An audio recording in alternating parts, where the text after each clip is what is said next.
నమస్తే సార్ నా పేరు లక్ష్మణ్ కుమార్ సార్. చేవేళ్ళలా ఆ, చేవేళ్ళలా ఉండిపోయినా సార్ నేను. ఈ ఆ.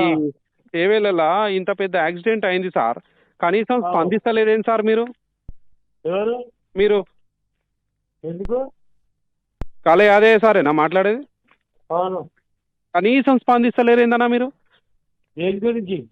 పిల్ల గంతగానం యాక్సిడెంట్ అయింది, అంతమంది చచ్చిపోయిర్రు. మరి అవును. వాళ్ళది ఏమన్నా ఏం ఏం తప్పిదం జరిగింది, ఏం కథ, చేవేళ్ళకి చేయాల్సిన మార్పులు ఏంది, ఎట్లా ఇంకా చేయాలని మంత్రి గారు రాలేదు.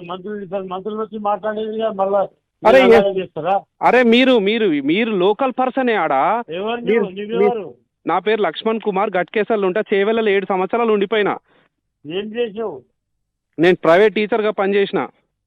మరి ఏమైంది ఇప్పుడు మళ్ళా? ఏమైంది? అంతమంది చచ్చిపోతే ఇన్ని రోజుల నుంచి డెవలప్మెంట్లో మీరు ఎమ్మెల్యేగా ఎన్నుకున్నారు, చేవెళ్ళ ప్రజలు గుండెలు హత్తుకున్నారు మిమ్మల్ని. మీరు ఆ. కనీసం స్పందిస్తలేరేందనా? నేను షాక్ అవుతున్నా. ఎందుకు మీరు ఏం ఎందుకు మాట్లాడారు? ఇంకా మంత్రులతో లేమా? అరే మంత్రులతోటి ఇగో మాట్లాడతాను. మంత్రులతోటి ఉండు వేరేనే, కనీసం నువ్వు వాళ్ళ దగ్గరికి పోయి కనీసం పరామర్శిస్తలేవేందే? నేను మస్తు హట్ అయినా నేను ఈ విషయంలో. అరే యాదన్న గింత మంచి పర్సను.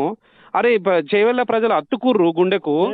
కాదా అంతా కర్ణాటకలు. అరే ఎక్కడోళ్ళు అయితేందే, మన చేవెళ్ళలో అయింది కానీ ఇన్సిడెంట్. నేను ఒక 150 గజాల ప్లాట్ ఉంటే ఈ బా ఈ బా ఈ బా ఈ బాధలకు అమ్ముకొని పోయినా తెలుసానే. ఆ రోడ్ లేక మంచిగా లేక చేవెళ్ళలో బతుకుదామని వచ్చిన నేను.